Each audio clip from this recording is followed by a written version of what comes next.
Thank you for being with me. I'm going to finish up habit 6, synergize. Negative synergy. Seeking the third alternative is a major paradigm shift from the dichotomous either or mentality. But look at the difference in results. How much negative energy is typically expended when people try to solve problems or make decisions in an interdependent reality? How much time is spent in confessing other people's sins, politicking, rivalry, interpersonal conflict, protecting one's backside, masterminding, and second guessing? It's like trying to drive down the road with one foot on the gas and the other foot on the brake. And instead of getting a foot off the brake, most people give it more gas. They try to apply more pressure, more eloquence, more logical information to strengthen their position. The problem is that highly dependent people are trying to succeed in an interdependent reality. They're either dependent on borrowing strength from position power, and they go for win-lose, or they're dependent on being popular with others, and they go for lose-win. They may talk win-win technique, but they don't really want to listen. They want to manipulate. And synergy can't thrive in that environment. Insecure people think that all reality should be amenable to their paradigms. They have a high need to clone others, to mold them over into their own thinking. They don't realize that the very strength of the relationship is in having another point of view. Sameness is not oneness. Uniformity is not unity. Unity or oneness is complementariness, not sameness. Sameness is uncreative and boring. The essence of synergy is to value the differences. I've come to believe that the key to interpersonal synergy is intrapersonal synergy. That is synergy within ourselves. The heart of intrapersonal synergy is embodied in the principles in the first 3 habits, which give the internal security sufficient to handle the risks of being open and vulnerable. By internalizing those principles, we develop the abundance mentality of win-win and the authenticity of habit 5. One of the very practical results of being principle-centered is that it makes us whole, truly integrated. People who are scripted deeply in logical, verbal, left brain thinking will discover how totally inadequate that thinking is in solving problems, which require a great deal of creativity. They become aware and begin to open up a new script inside their right brain. It's not that the right brain wasn't there, it just lay dormant. The muscles had not been developed, or perhaps they had atrophied after early childhood because of the heavy left brain emphasis of formal education or social scripting. When a person has access to both the intuitive, creative, and visual right brain and the analytical, logical, verbal left brain, then the whole brain is working.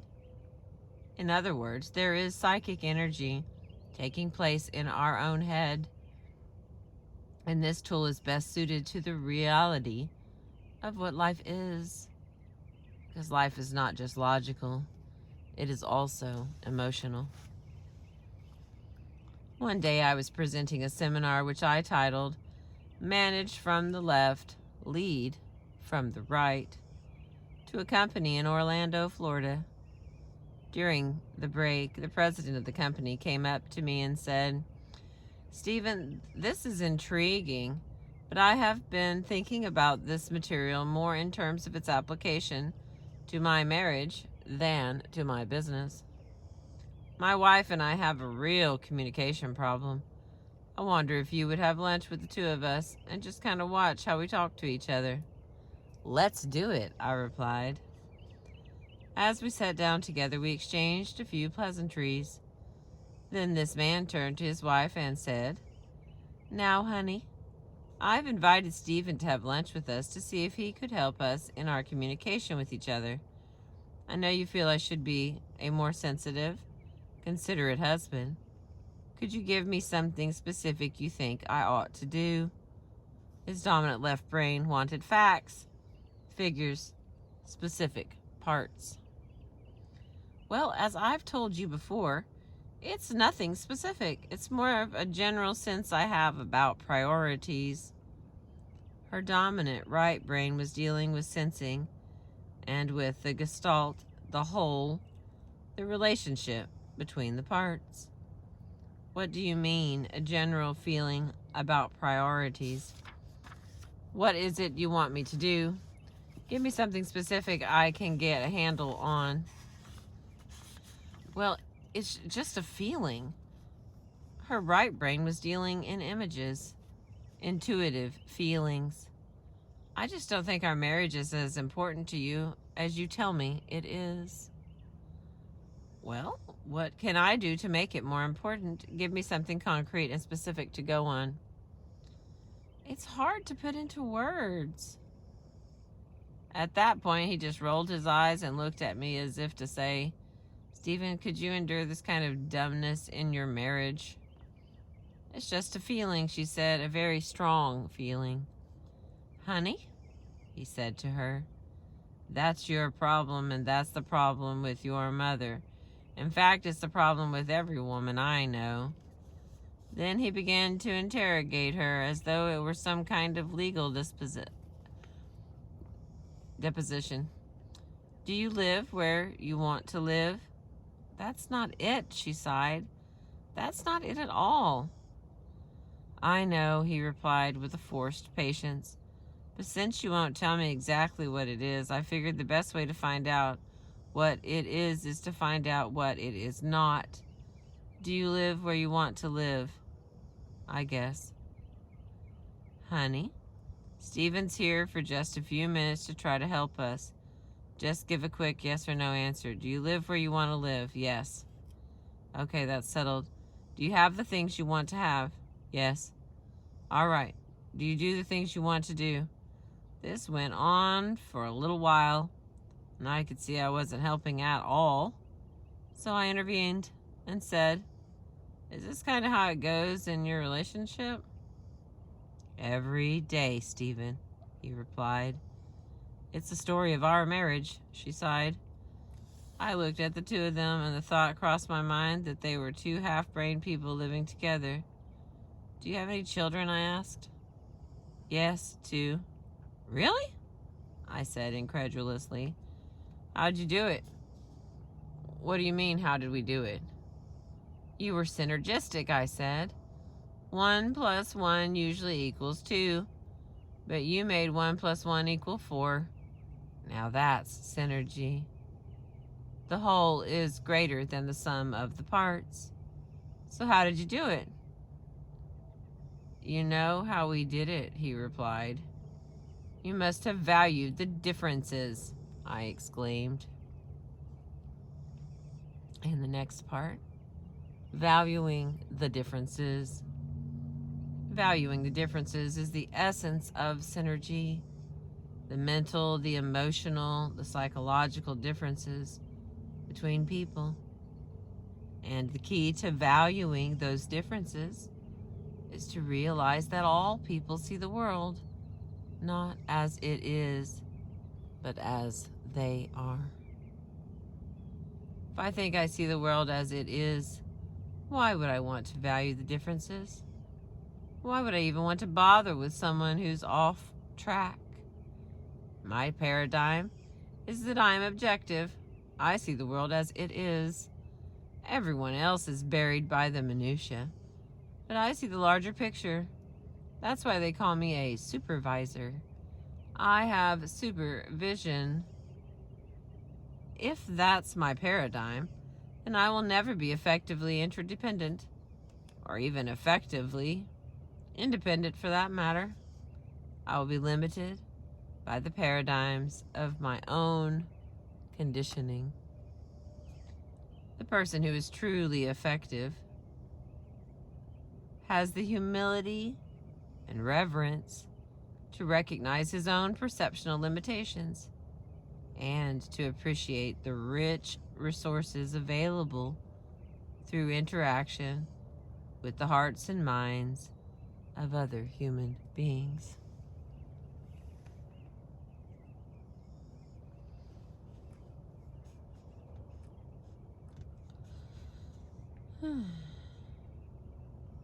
That person values the differences because those differences add to his knowledge, to his understanding of reality.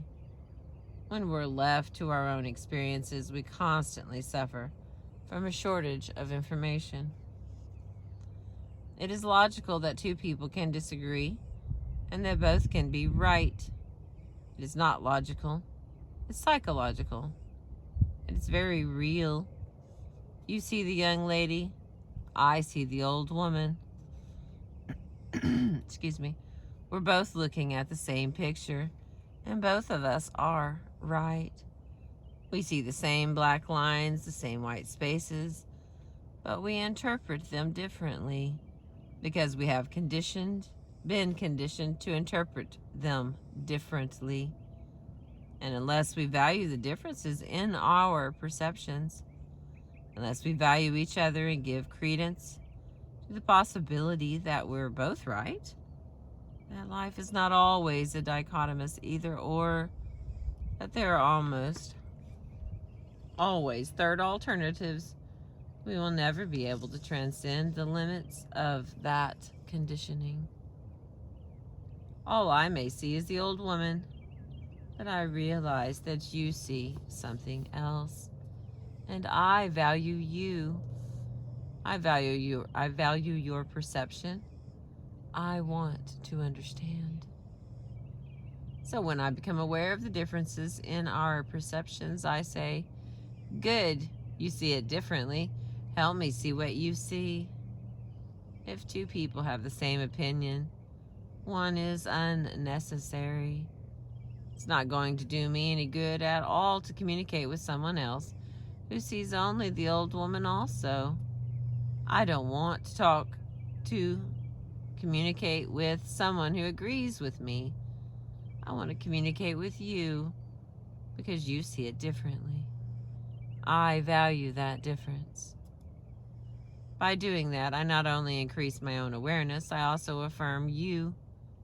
I give you psychological air.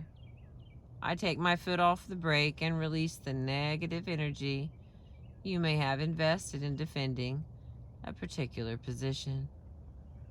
I create an environment for synergy.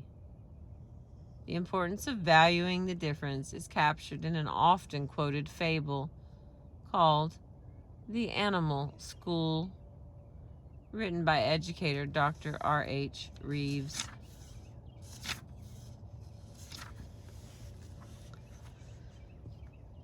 Alright, let's see how this goes here. With that sun in my face, my friends, it looks clear. Alright. Once upon a time, the animals decided they must do something heroic to meet the problems of a new world. So they organized a school. They adopted an activity curriculum consisted of running, climbing, swimming, and flying. To make it easier to administer, all animals took all the subjects. The duck was excellent in swimming, better in fact than his instructor, and made excellent grades in flying, but he was very poor in running. Since he was low in running, he had to stay after school and also drop swimming to practice running. This was kept up until his webbed feet were badly worn and he was only average in swimming.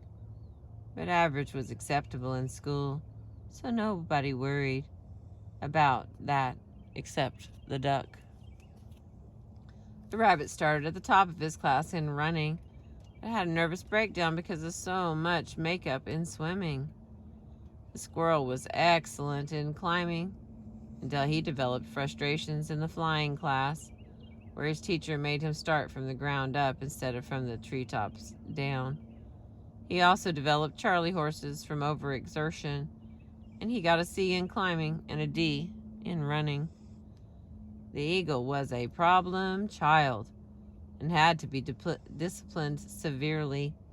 In climbing class, he beat all the others to the top of the tree, but insisted on using his own way of getting there.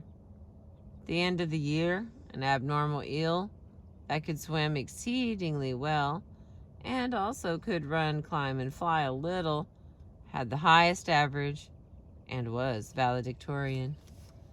The prairie dog stayed out of school and fought the tax levy because the administration would not add digging and burrowing to the curriculum. They apprenticed their children to the badger and later joined the groundhogs and gophers to start a successful private school. That was neat.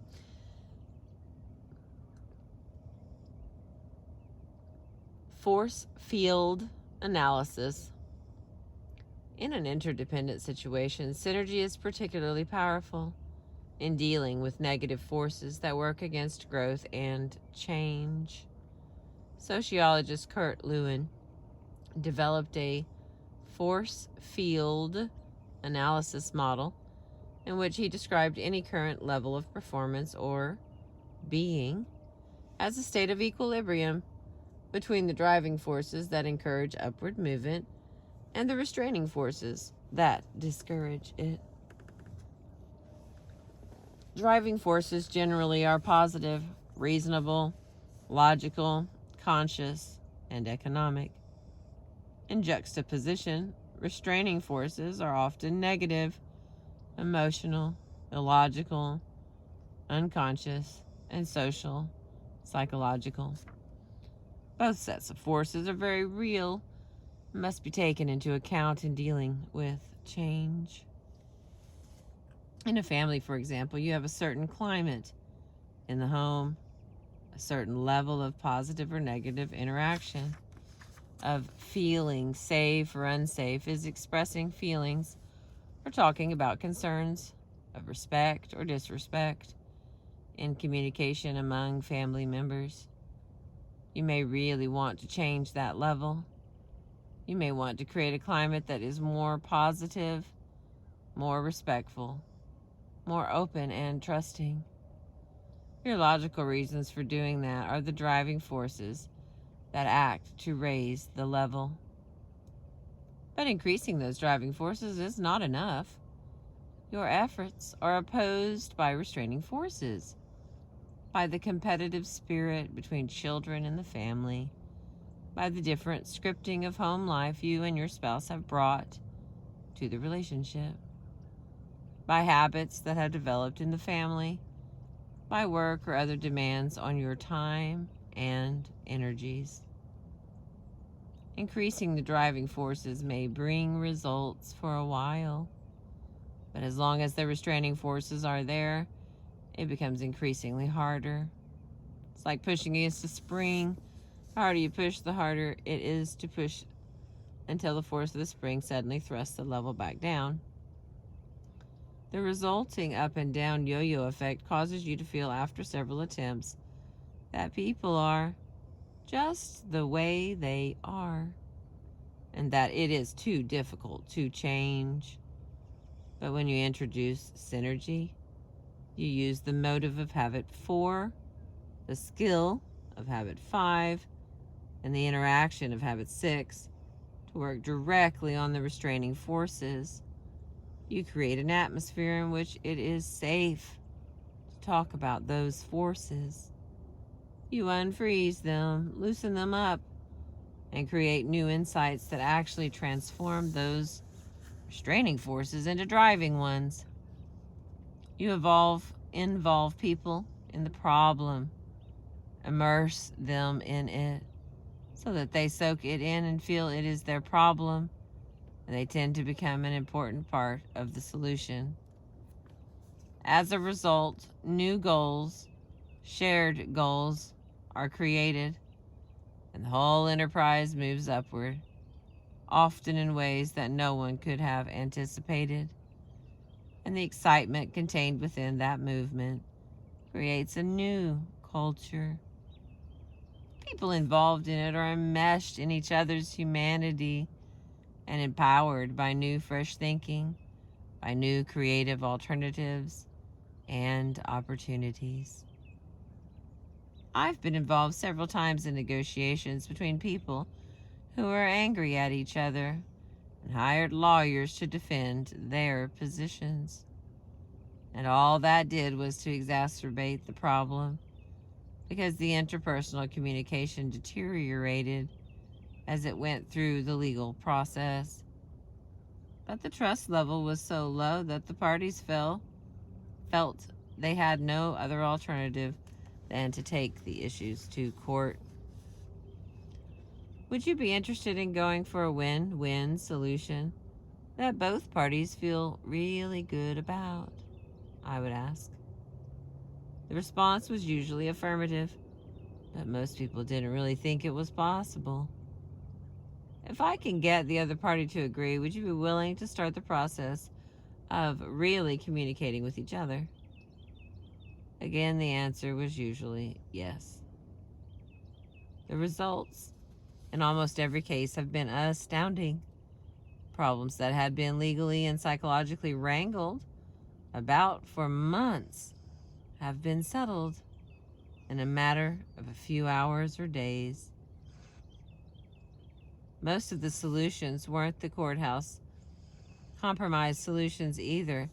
They were synergistic, better than the solutions proposed independently by either party, and in most cases, the relationships continued even though it had appeared in the beginning that the trust level was so low and the rupture in this relationship so large as to be irreparable.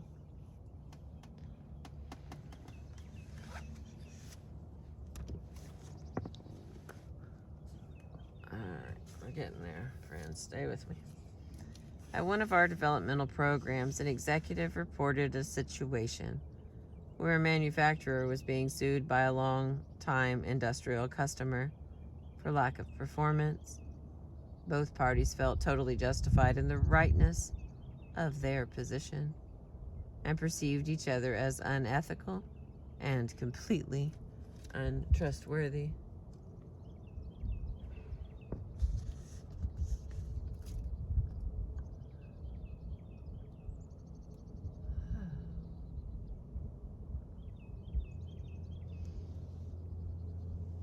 Alright, I lost my place. Hang on.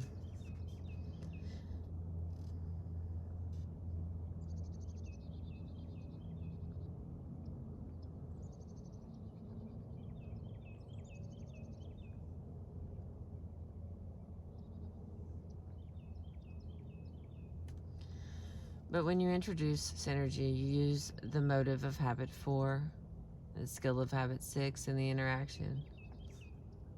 That just doesn't sound right.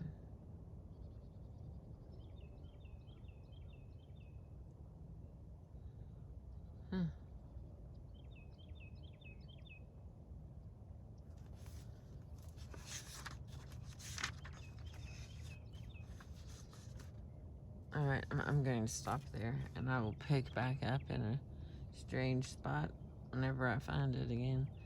Thank you for being with me and letting me read the 7 habits of highly effective people. This has been habit 6. Looks like I have 4 or 5 little pages left, so I'm going to have to add that in a small one. I appreciate you.